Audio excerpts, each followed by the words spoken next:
The boy who worked behind the counter. The morning Julian Ashford met Nora Bell, he was supposed to be signing papers that would make him one of the richest young men in New York. Instead, he was standing behind the counter of a tiny flower shop, wearing a green apron, sweeping rose petals off the floor for $12 an hour. His father would have called it humiliation. His mother would have called it rebellion. The newspapers would have called it a scandal. But Julian called it breathing.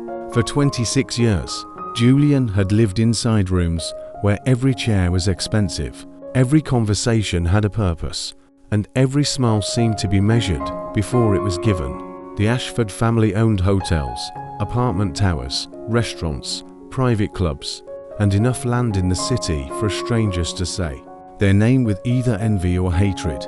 Julian had grown up in penthouses above the clouds, with marble floors beneath his feet and a skyline outside every window. People looked at his life and saw privilege. They were not wrong, but they did not see the silence. They did not see the dinners where his father discussed people like numbers on a spreadsheet. They did not see his mother drinking white wine beside a window, looking beautiful and absent. They did not see the way everyone in Julian's world treated kindness as weakness and loneliness as proof of discipline. From the outside, he had everything. From the inside, everything felt locked. 3 weeks before he met Nora, Julian's father had handed him a folder during breakfast. "Your first independent acquisition," Victor Ashford said. Julian opened it. Inside were photographs of a narrow street in Queens, small shops, old brick buildings, a bakery with faded yellow awnings, a barber shop, a laundromat, a flower shop with blue shutters and baskets of lavender. Near the door, "What is this? East Marlow block, underdeveloped, rent-controlled mess. We're buying out the leases and clearing the street." Julian looked at the photographs again. Clearing it for what? Luxury residences, ground floor retail, clean lines, better class of tenants. Julian hated that phrase. Better class. His father used it often, always with the calm confidence of a man who had never wondered where he would sleep. "These are businesses," Julian said. "These are obstacles." Julian closed the folder. Victor looked at him over his coffee. "Do not become sentimental because a street has old brick and poor lighting." "I'm not sentimental." "Good. Sentiment is expensive." That night, Julian drove to East Marlow Street alone. He expected to see what his father saw: decay, inefficiency, a block waiting to be replaced. Instead, he saw a woman from the laundromat carrying an old man's folded shirts to his apartment because he walked with a cane. He saw the bakery owner hand to warm rolls to a boy who clearly had no money. He saw a barber sweep hair from the sidewalk while laughing with 3 customers who were not even inside his shop. And at the end of the street, he saw the flower shop, Bell and Bloom. The windows glowed soft gold. Inside, an elderly woman arranged white lily in a blue vase. A handmade sign hung in the window: "Help wanted, morning shift, no experience required, patience required." Julian stood there for a long time. Then he did the most unreasonable thing he had ever done. He walked inside and asked for the job. The elderly woman looked him up and down. His coat cost more than the shop's monthly rent. His shoes had never touched mud. His watch could have paid for every flower in the room. "You ever worked retail?" she asked. "No." "You know flowers?" "No." "You know how to be useful without asking questions?" Julian paused. "I can learn." She studied him. Then she handed him a broom. "Start with the floor." Her name was Margaret Bell, but everyone called her Maggie. She owned the shop, lived upstairs, and had the kind of eyes that made lies uncomfortable. Julian told her his name was Jules. It was not exactly a lie. His mother had called him that when he was small. Before she learned to speak to him like a guest at a formal dinner, Maggie did not ask for his last name. She only said, "People come here carrying feelings. Birthdays, funerals, apologies, first dates, last goodbyes. Don't treat flowers like decorations. They are usually messengers." That was Julian's first lesson. His second lesson was that roses had thorns.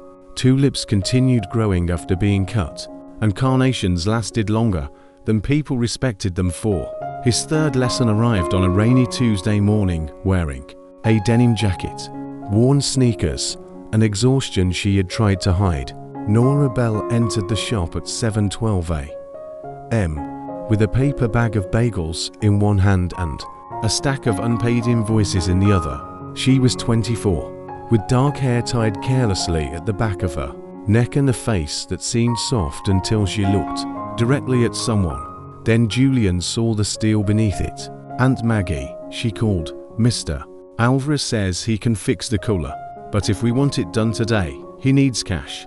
Maggie appeared from the back room. "We don't have cash today." "That's what I told him. And he said he loves you, but not enough to work for muffins again." Maggie sighed. Nora placed the bagels on the counter, then noticed Julian. For half a second, her eyes narrowed. "Who is this?" "Our new morning help," Maggie said. Nora looked him over. "Does he know flowers?" "No." "Retail?" "No." "Does he know how to lift boxes?" Julian answered before Maggie could. "Yes." Nora looked at his hands. "Those hands have never lifted anything heavier than a wine glass." Julian almost laughed. She was not wrong. "I can learn," he said. "That's what people say right before they drop something expensive." Maggie smiled. "Jules, this is my niece, Nora. She helps keep me alive and keeps the shop from turning into a museum." Nora set the invoices down. "I keep the shop from bankruptcy. The alive part is optional." "Rude girl," Maggie said. "But there was love in it." Julian noticed that immediately. Love in his world was often polished until it looked like manners. Here, it sounded like irritation and came wrapped in paper bags of bagels. Nora worked at a community clinic 3 blocks away and helped her aunt before and after shifts. Her mother had died when she was 16. Her father drove a city bus at night. Maggie had helped raise her. She moved through the shop like someone who had memorized every weak shelf, every broken drawer, every stubborn corner. She knew which customers wanted conversation and which wanted silence. She knew how to make a funeral arrangement that did not look like surrender. She knew how to stretch $40 into something beautiful, enough for a first anniversary. And she had no patience for Julian. "You're holding the ribbon wrong. There's a wrong way to hold ribbon. There is now. You don't like me.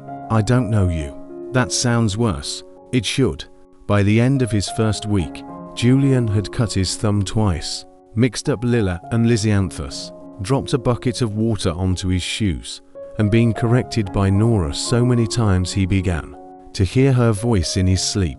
By the second week, he could wrap a bouquet without making it look like evidence from a crime scene. By the third, he learned that Nora sang under her breath when she thought no one was listening. Not loudly, not confidently, just little fragments of old songs while she trimmed stems or swept leaves into a dustpan. Her voice was low and warm. The first time Julian heard it, he stopped moving. Nora looked up. "What?" "Nothing. You froze." "I was listening." Her face changed, just slightly. Then she looked away. Don't listen. Don't make it weird." He smiled. "I'll try." But after that, he listened whenever she sang. Nora had a way of making the shop feel more alive simply by being annoyed inside it. She argued with suppliers. She called customers honey only when they deserved it. She brought coffee for Maggie and pretended she had bought too much by accident. She placed cracked flowers in small jars instead of throwing them away. "Still pretty," she said once, catching Julian watching, "just not sellable." He looked at the little vase on the counter, where a bent pink rose leaned against a sprig of baby's breath. "That seems unfair." Nora shrugged. "Lots of beautiful things don't survive pricing." The sentence stayed with him. Julian began arriving early. At first, he told himself it was because he wanted to learn the work properly, then because Maggie needed help, then because traffic was easier before 7. All of that was true. None of it was the reason. The reason was Nora. Nora, who wore tiredness like a second jacket, but still laughed when Maggie made terrible jokes. Nora, who carried groceries for the old woman upstairs and pretended it was on her way. Nora, who distrusted him with such precision that he wanted, absurdly, to become someone worthy of her trust.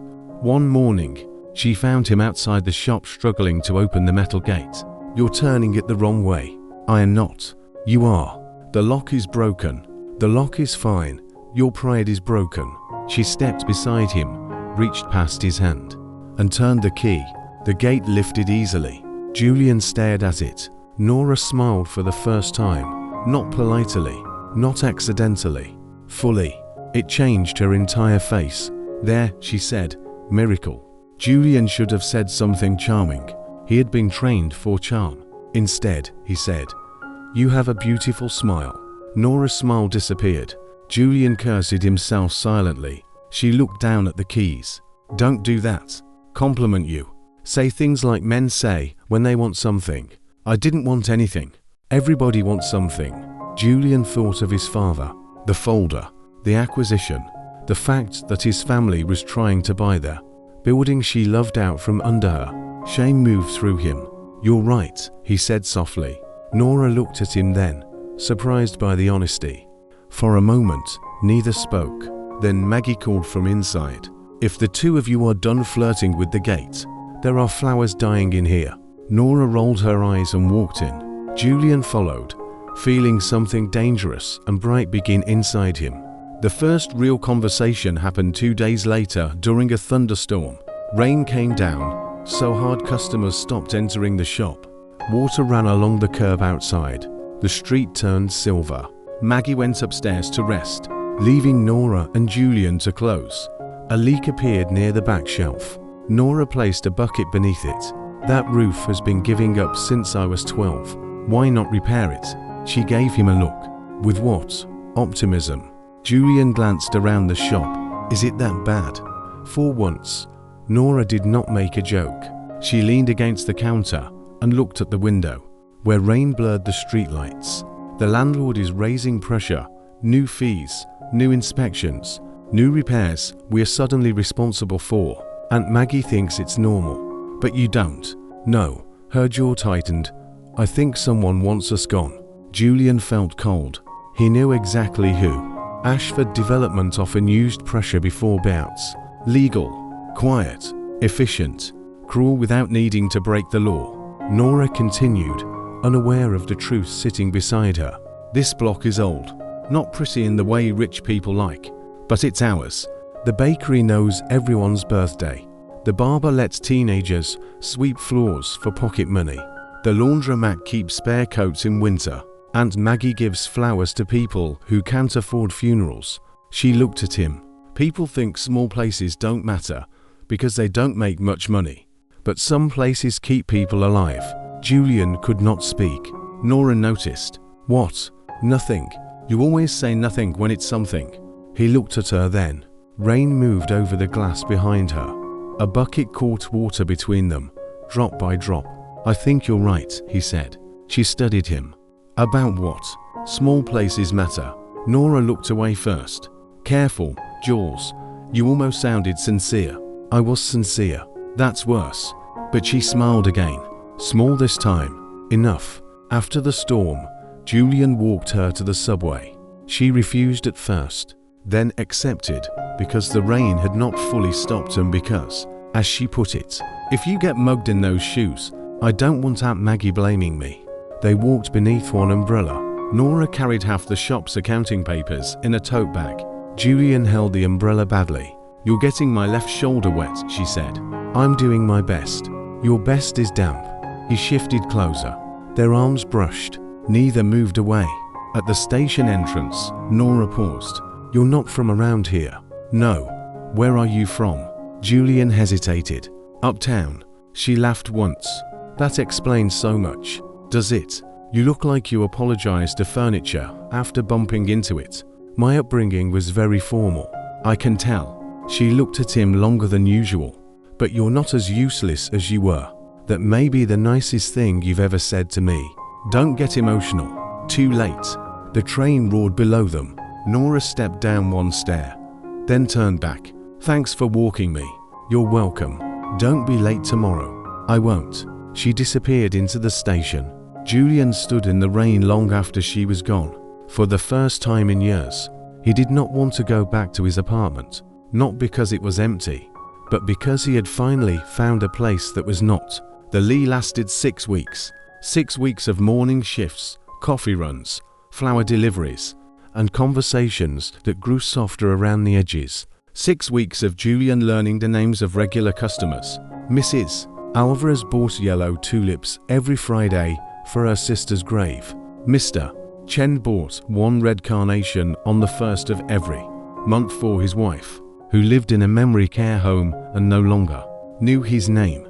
A teenager named Sophia bought cheap daisies whenever she fought with her girlfriend. Maggie remembered everyone. Nora pretended not to be sentimental and remembered even more. Julian began to understand what the folder on his father's desk had not shown. East Marlow was not a block. It was an ecosystem of care, messy, underfunded, unimpressive to investors, but alive in ways Ashford Towers never were. Then, on a Friday afternoon, Victor Ashford walked into Bell and Bloom. Julian was in the back room trimming stems. He heard the shop bell, then Nora's voice. "Can I help you?" Victor replied, smooth and bored. "I'm looking for Margaret Bell." Julian froze. Nora said, "She's upstairs." "Who's asking?" "Victor Ashford." Silence. Julian closed his eyes. When he stepped into the front room, his father turned slowly. For one terrible second, nobody spoke. Victor looked at Julian's apron, then at the flowers in his hands, then at Nora. A faint smile touched his mouth. Not warm, victorious. "Well," he said, "this explains your recent lack of judgment." Nora looked between them. "You two know each other." Julian could feel his pulse in his throat. "Nora." Victor extended a hand. Victor Ashford, Julian's father. Nora's face went still. Not confused, not yet hurt, just still. "Julian." Victor lifted an eyebrow. "He didn't tell you his name." Julian stepped forward. "I can explain." Nora's eyes moved to his. Everything in them was closing. "Your name is Julian Ashford." He said nothing. That was answer enough. Victor looked around the shop. "I admit, this is more theatrical than I expected. Working undercover among the tenants, very modern." "I wasn't undercover." Nora's voice turned quiet. "Tenants." Julian looked at her. "Nora, please." Her face changed then. Hurt arrived. Not loud, not dramatic. Worse, controlled. "This is your family." Victor answered for him. "Ashford Development owns the purchase contract for this building and several others on the block." Nora took one step back. Julian felt it like a door closing. "You knew," she said. "I didn't know at first what this place was, but you knew what your family was doing." "Yes." The word ruined everything. Maggie appeared from the back staircase, holding the railing. "What's going on?" Nora did not look away from Julian. "He's an Ashford." Maggie's face hardened. Victor sighed. "I understand emotions are high, but the terms being offered are generous." Nora turned on him. "Generous? For a business in this condition, yes. This business kept families fed before your son learned how to spell peony." Victor smiled thinly. "Charming, but charm does not pay structural repair costs." Julian stepped between them. "Leave." Victor looked at him. "You forget yourself." "No, I think I'm remembering." For a moment, father and son stared at each other. Then Victor adjusted his cuff. "This has gone far enough. Come home tonight. We will discuss how to contain this embarrassment." Julian's voice was low. "I'm not leaving with you." Victor's eyes sharpened. "Then do not expect the door to remain open." Julian thought it would hurt more. Maybe later it would. In that moment, he only looked at Nora. She would not meet his eyes. Victor left. The bell above the door rang behind him. The shop seemed smaller after he was gone. Maggie sat down slowly. Nora gathered the invoices from the counter with hands that did not shake because she would not allow them to. Julian took a step toward her. "Nora, no. Please let me explain." "You did explain. Every morning, every shift. Every time you stood here acting like you were one of us." "I wasn't acting." "You lied." "Yes." That stopped her. Julian swallowed. "I lied, and I'm sorry." Nora laughed once. There was no humor in it. Rich people always think sorry is a key. I don't think that. You let me talk to you about this block, about my aunt, about people being pushed out. And the whole time, your family was holding the knife. I know. And you said nothing. I was afraid. Nora's eyes flashed. Of what? Losing your allowance. The words hit. He accepted them. I was afraid that if I told you, every good thing I had found here would become impossible. It is impossible. Nora, no. You don't get to stand in the place your family is destroying and ask me to comfort your guilt. Maggie closed her eyes. Julian looked at her, then at Nora. There was nothing he could say that would not make it worse. So he removed the green apron and placed it on the counter. I'll fix this, he said. Nora looked at the apron. Don't make promises. Men like you always think a promise is the same thing as a plan. Julian nodded once. Then he walked out into the cold afternoon with nothing in his hands. For the first time in his life, no driver waited at the curb.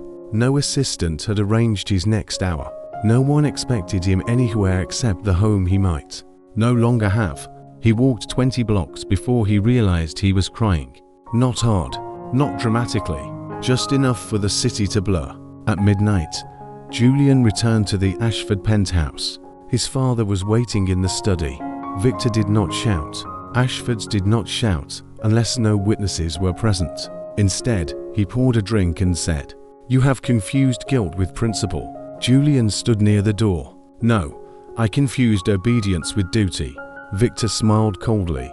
"You spent a few weeks playing shop assistant and now you understand poverty. No, then stop performing morality." Julian looked at the shelves, the dark wood, the city glittering beyond the glass.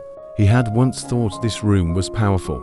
Now it looked airless. "I don't understand poverty," he said, "but I understand cruelty when I see it." Victor's face hardened. "Careful. You want to destroy a block because the returns look good.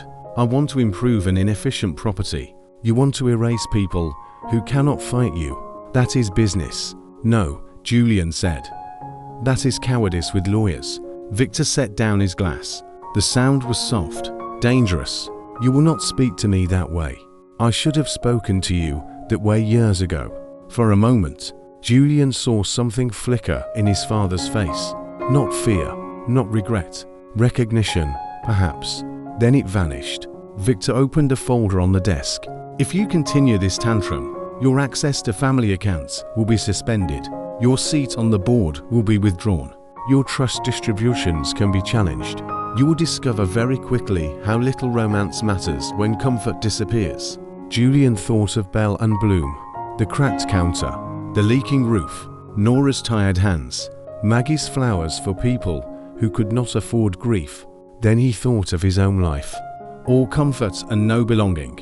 "Maybe comfort has been overrated," he said.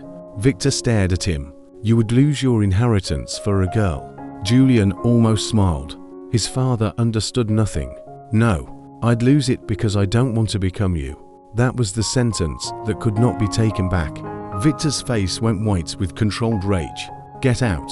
So Julian did.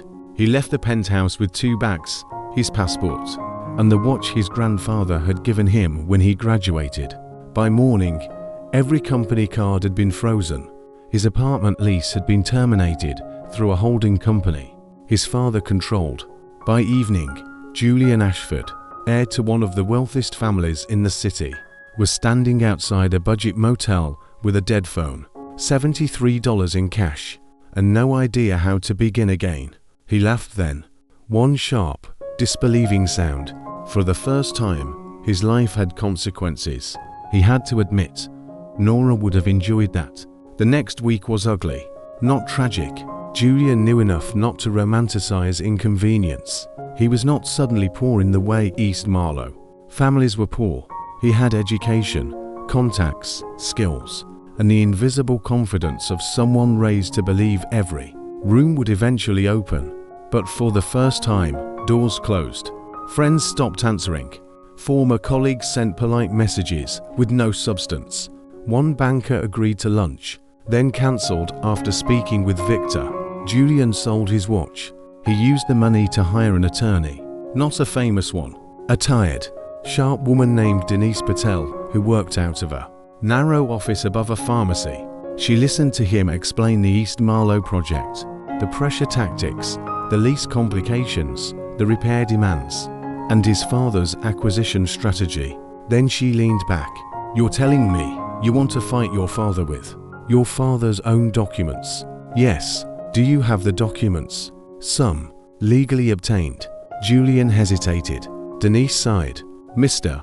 Ashford, I like justice. I also like keeping my law license. I can get more. Legally." "Yes." She studied him.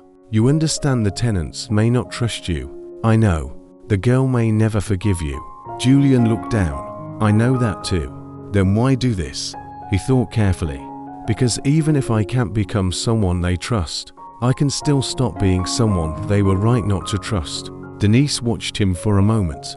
Then she opened a drawer and took out a yellow legal pad. "All right," she said. "Let's ruin your family dinner."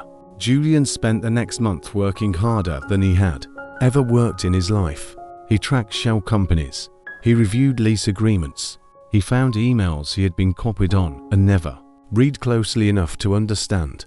He learned that Ashford Development had intentionally delayed maintenance approvals, issued inflated violation estimates, and used third-party pressure to force early lease exits. Legal grey areas, patterned intimidation, enough to build a case if tenants were willing to stand together.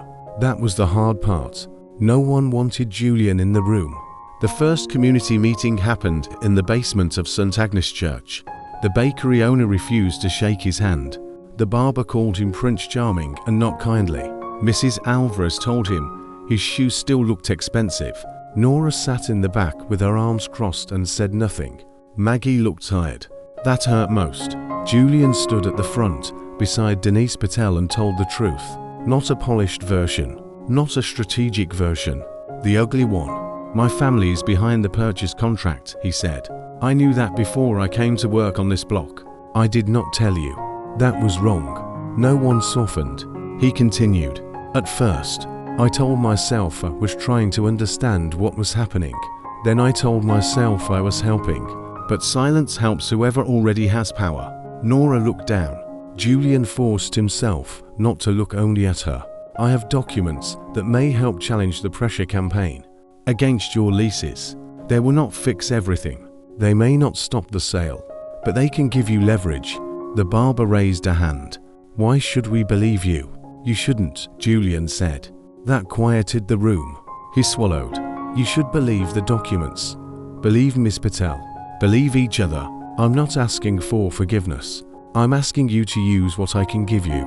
Maggie looked at Nora. Nora did not move. After the meeting, Julian stepped outside into the cold. He expected no one to follow. Nora did. She stood beside him under the church awning, hands in her coat pockets. For a long moment, neither spoke. Then she said, "You look terrible." He gave a tired laugh. "I live in a motel with carpet that smells like soup." "Good. I deserve that." "You deserve worse." "I know." She looked at him then.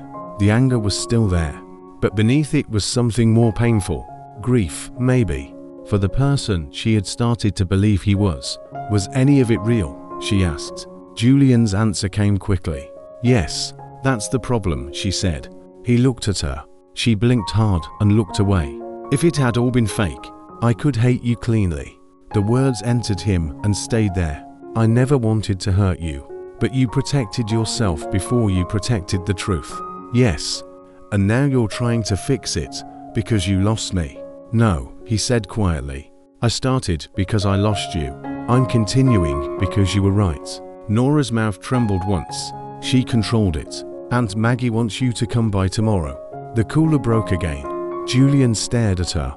"She wants my help. She wants free labor. Don't romanticize it." He almost smiled. "I wouldn't dare." Nora turned to leave. Then she stopped. "And Jules?" "Yes. If you lie to me again, I will never speak to you after that." He nodded. "Then I won't lie." She looked at him for one more second. Then she walked into the night. The fight for East Marlow lasted 6 months. It became local news first, then city news, then a public embarrassment large enough that Victor Ashford could no longer buried beneath quiet payments and private dinners. Denise filed injunctions. Tenants organized. Reporters came. The bakery owner learned to speak into microphones with terrifying confidence. Maggie became the face of the block after a video of her saying, "We are not against new buildings. We are against being erased," went viral. Nora worked until she nearly collapsed. Julian did what he could. He carried boxes, printed flyers, delivered documents, made coffee badly, sat in legal meetings where everyone forgot he had once been invited to boardrooms. He did not return to the flower shop as an employee. That place was too fragile now. But sometimes Maggie asked him to fix a shelf or carry buckets. Nora allowed it. Barely. Their love did not resume as a song paused and played again.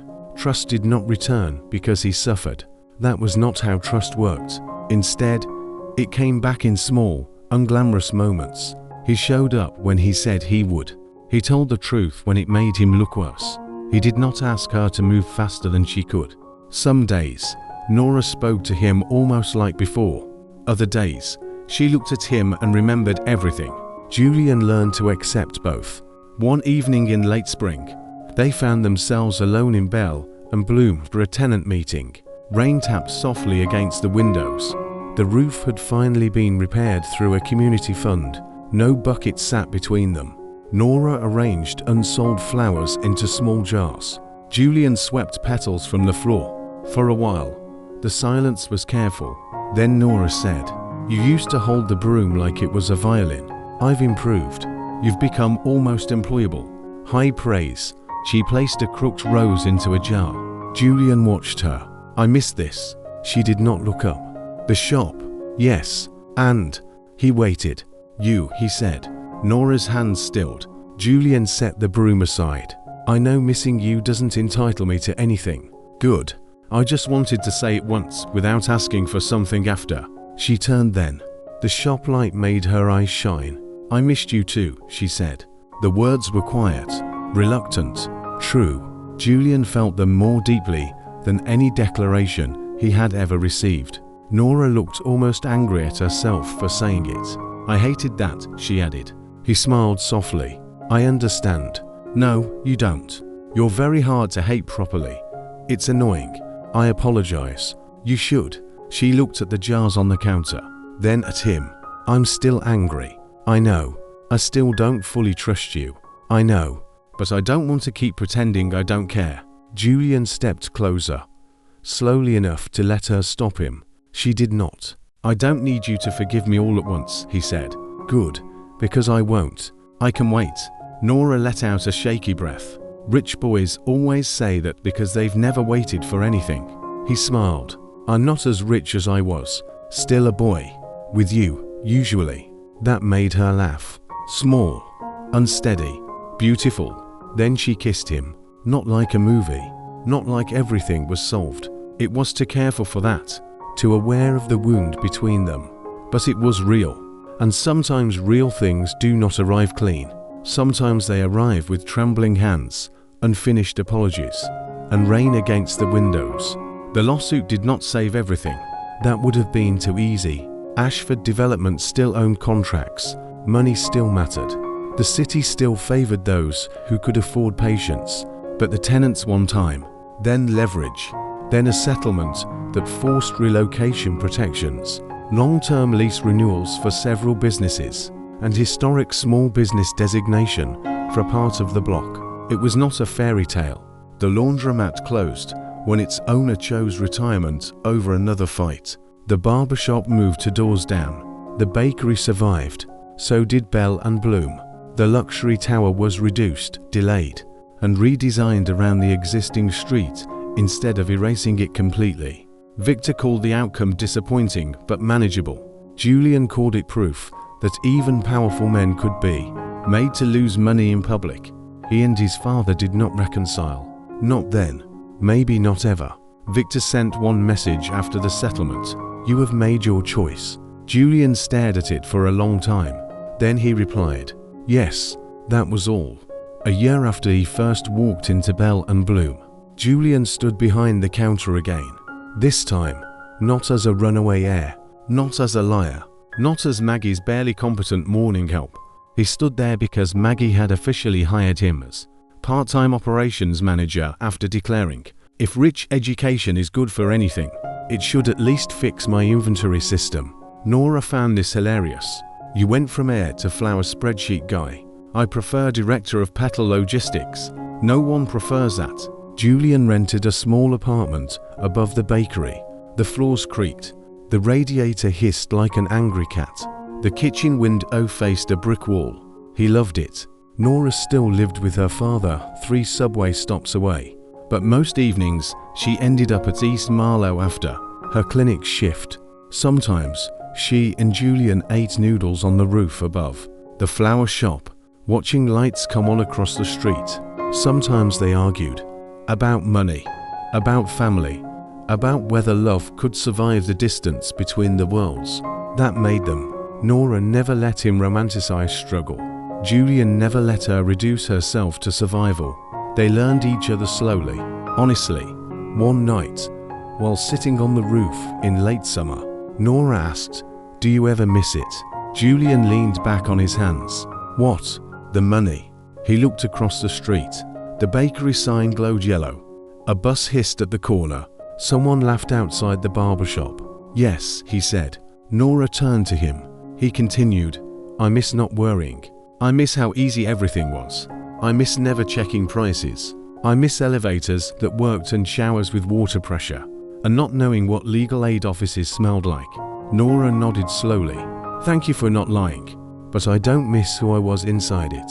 She looked at him. Julian reached for her hand. "And I would rather worrying about rent with you than inherit a city where no one knows my name." Nora studied him. That was almost too smooth. It was sincere. "That's why it's dangerous." He smiled. She leaned against his shoulder. Below them, East Marlow continued breathing. Not safe forever. No place like that was, but alive.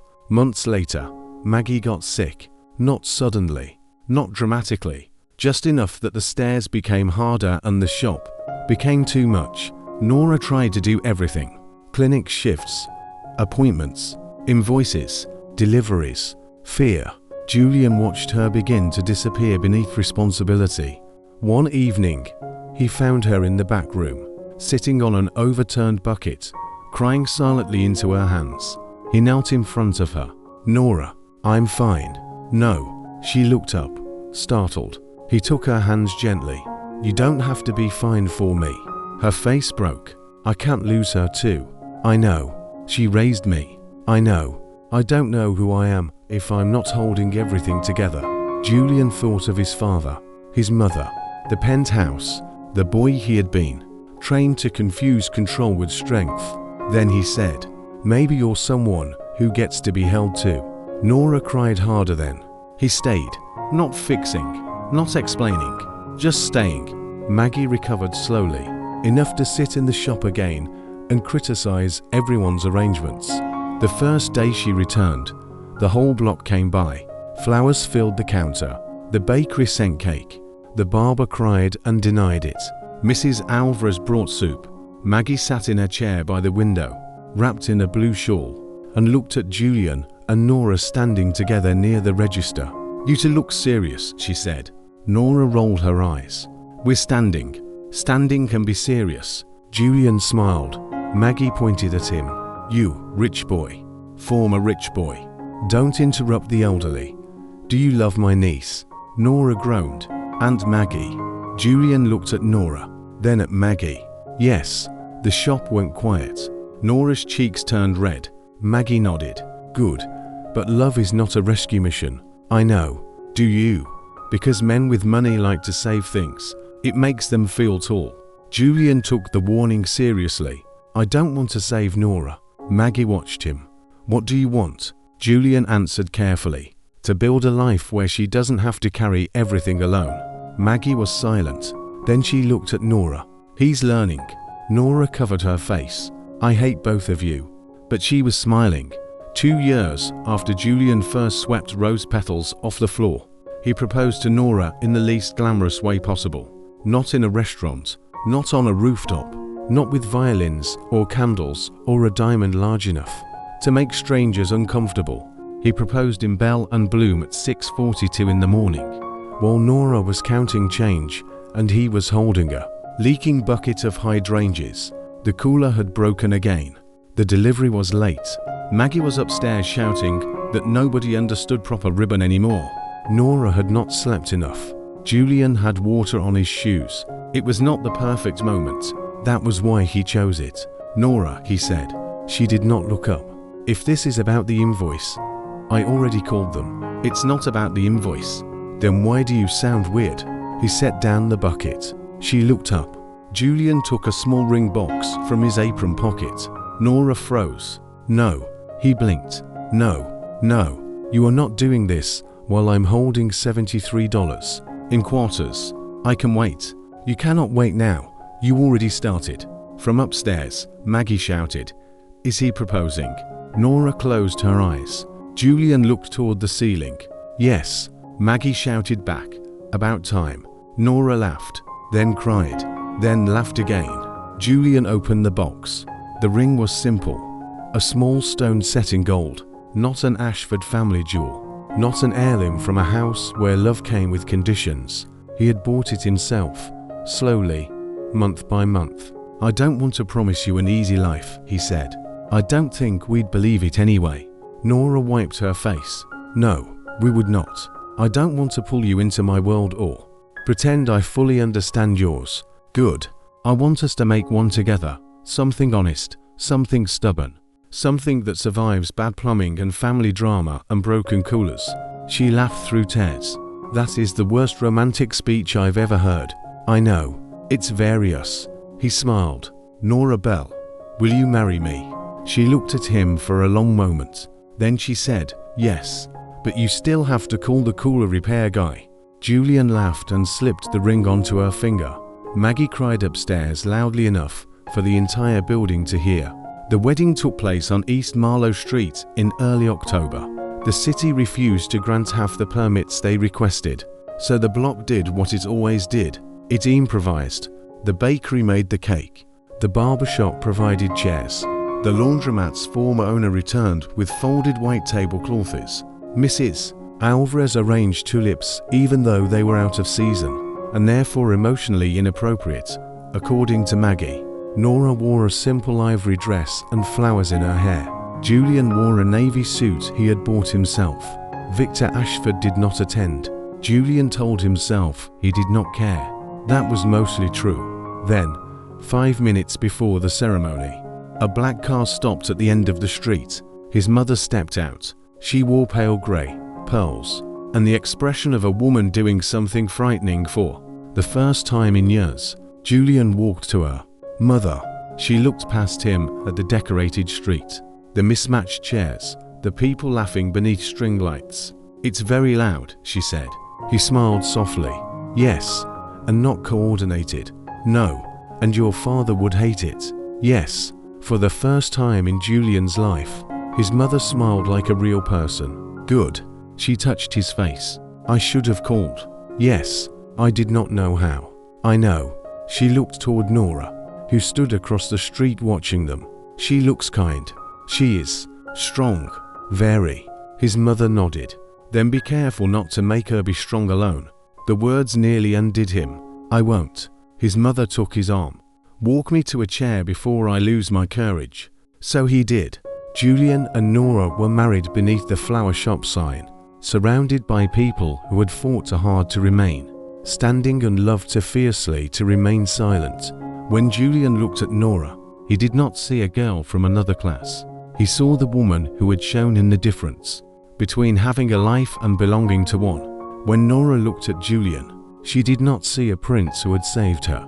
She saw a man who had lost his kingdom and learned, painfully and imperfectly, how to become human outside it. Years later, people would tell the story in simpler ways.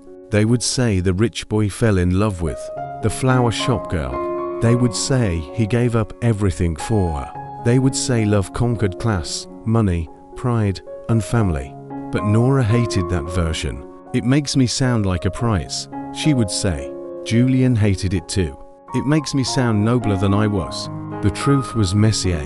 Love did not erase class. Love did not make money meaningless. Love did not magically heal the distance between a penthouse and a rented apartment above a bakery. But love did something quieter and harder. It made both of them tell the truth. It made Julian see the world his comfort had hidden from him. It made Nora accept care without mistaking it for pity. It made them fight, listen, apologize, begin again. It made them build a small life with wide doors. Bell and Bloom remained on East Marlow Street. Maggie lived long enough to see Nora take over the shop, and Julian finally learned the difference between mauve and lavender. A framed photograph hung behind the counter. In it, Maggie sat in a chair by the window. Nora stood beside her holding a bouquet, and Julian stood behind them wearing the old green apron. On the bottom of the frame, Maggie had written in shaky handwriting, "Flowers are messengers, so are people. Choose carefully what you carry into someone's life." Every morning, Julian opened the metal gate. Every morning, Nora told him he was doing it too slowly. Every morning, he smiled like a man who had once owned almost everything and somehow found more in a tiny shop that smelled of roses, rain, and second chances. And whenever someone asked him if he regretted losing the Ashford life, Julian would look across the shop at Nora, at the flowers saved in cracked jars, at the street that had taught him how to belong, and give the only answer that still felt true. "No," he would say, "I didn't lose my life. I finally found where it began."